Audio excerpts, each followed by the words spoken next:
Good evening. Tonight, News 8 welcomes back retired NYPD Detective Shiela Geathers, 32 years with the department and nearly 400 violent investigations behind her.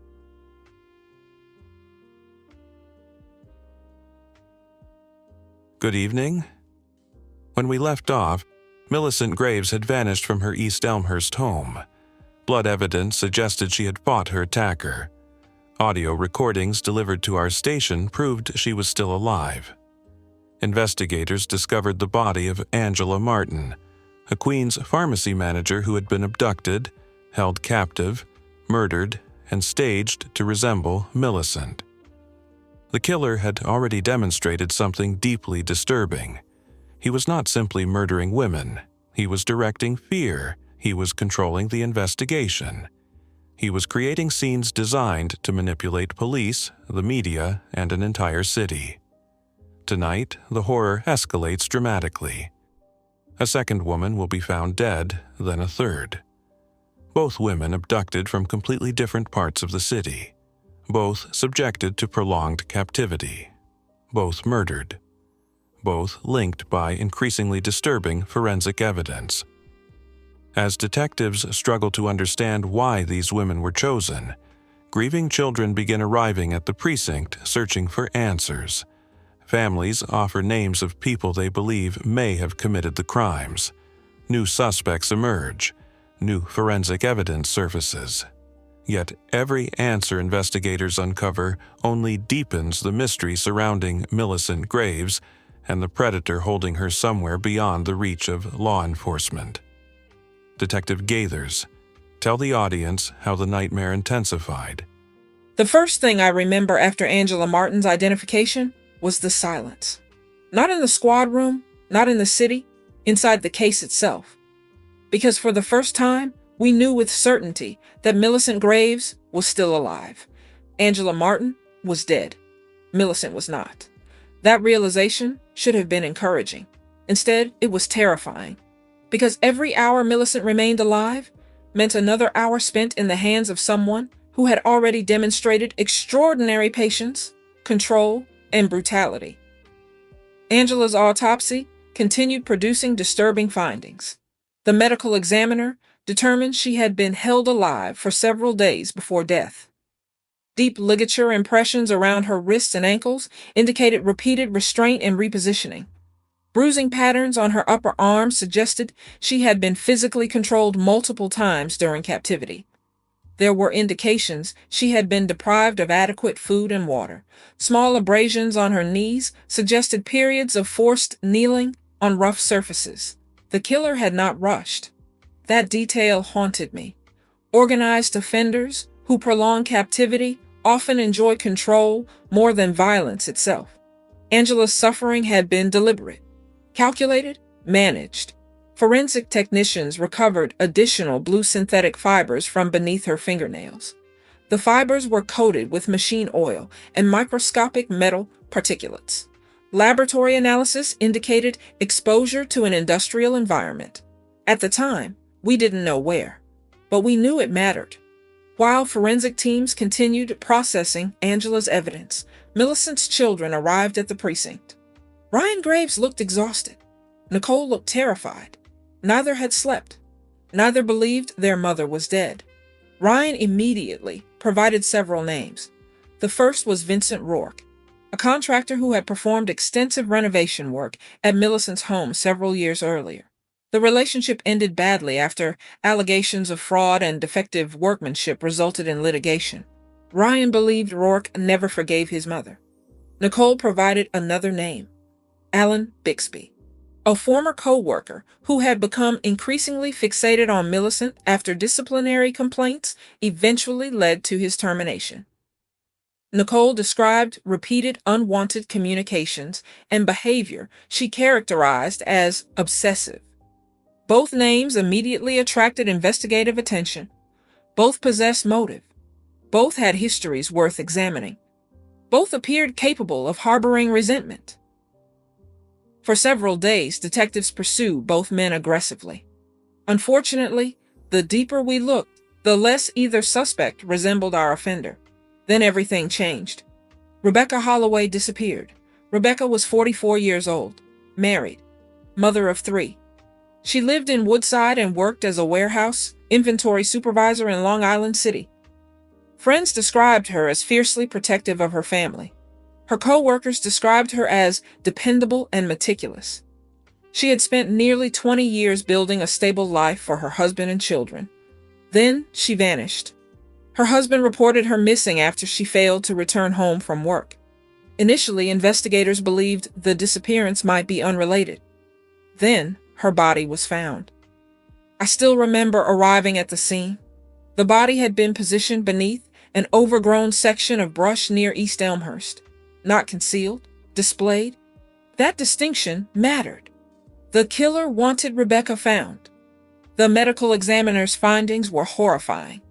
Rebecca had suffered extensive restraint injuries, repeated blunt force trauma, evidence of prolonged dehydration, evidence of nutritional deprivation, evidence suggesting she had survived captivity for several days before death. The bruising patterns indicated repeated movement while restrained. The killer had controlled every aspect of her existence before murdering her. The scene contained another message. 3 words. You were warned. The message was no longer directed at the public. It was directed at us, at investigators, at the task force, at anyone attempting to stop him. The psychological impact inside the investigation was immediate. The killer was communicating directly with law enforcement, and he was becoming bolder. Detective, by this point you have 2 murdered women, 1 missing victim still believed to be alive, and messages directed specifically at investigators. Was that the moment you realized the murders might not be isolated crimes but part of a larger sequence? No. That realization came after the 3rd body. Her name was Denise Calderon. Denise was 42 years old, married, mother of a 16-year-old son. She lived in Ridgewood and worked as a payroll supervisor for a commercial cleaning company. Her life was remarkably ordinary. She went to work. She came home. She attended church every Sunday. She volunteered at community events. She lived the kind of life people assume protects them from becoming victims. Then she disappeared while walking home from a subway station less than 5 blocks from her residence. 5 days later, she was found dead. The crime scene shocked even experienced investigators. Denise exhibited many of the same injuries observed on Angela and Rebecca. Restraint marks, signs of prolonged captivity, evidence of dehydration, repeated bruising consistent with physical control.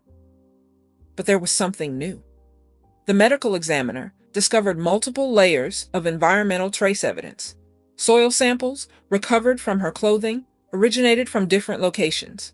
Botanical fragments recovered from her hair represented separate environments.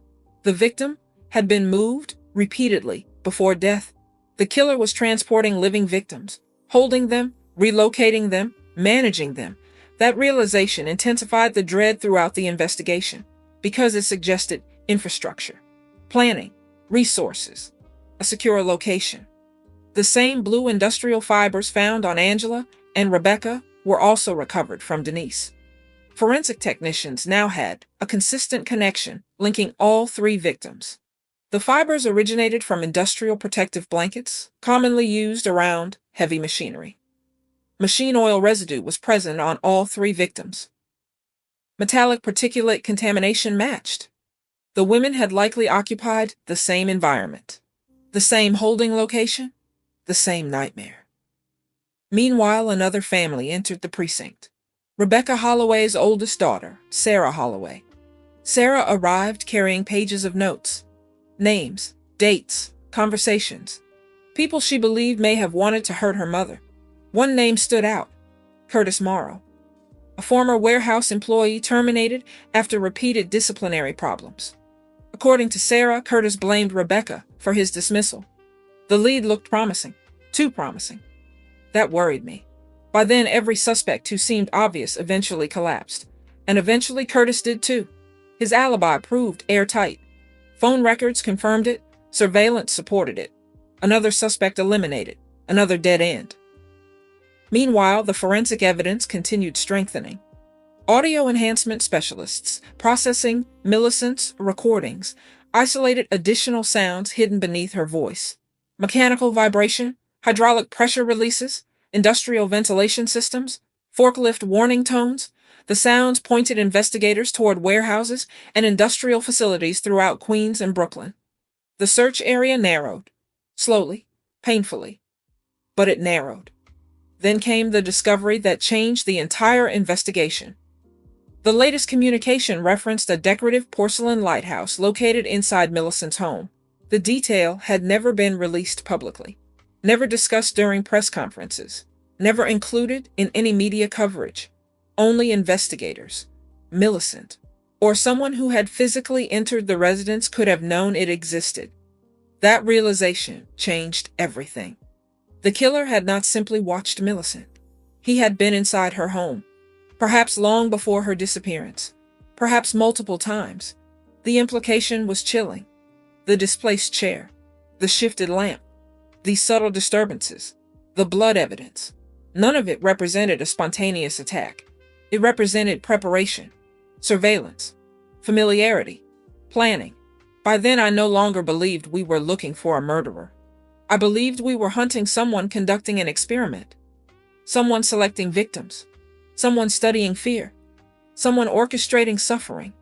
And somewhere beyond the recordings, beyond the evidence, beyond the bodies and messages and manipulation, Millicent Graves was still alive. At least we believed she was. The terrifying question haunting every investigator was no longer whether we could identify the offender. The question was whether we could find Millicent before another woman disappeared. Because by then the pattern suggested something horrifying. The killer wasn't slowing down. He was accelerating.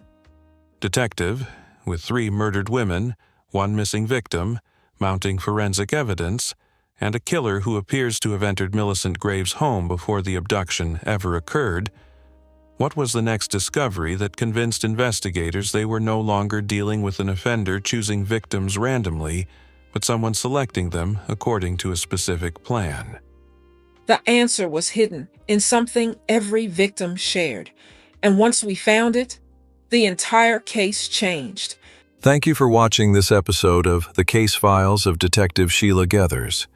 We invite you to return and watch the rest of this exciting story when we return later this week with another episode. Have a great evening.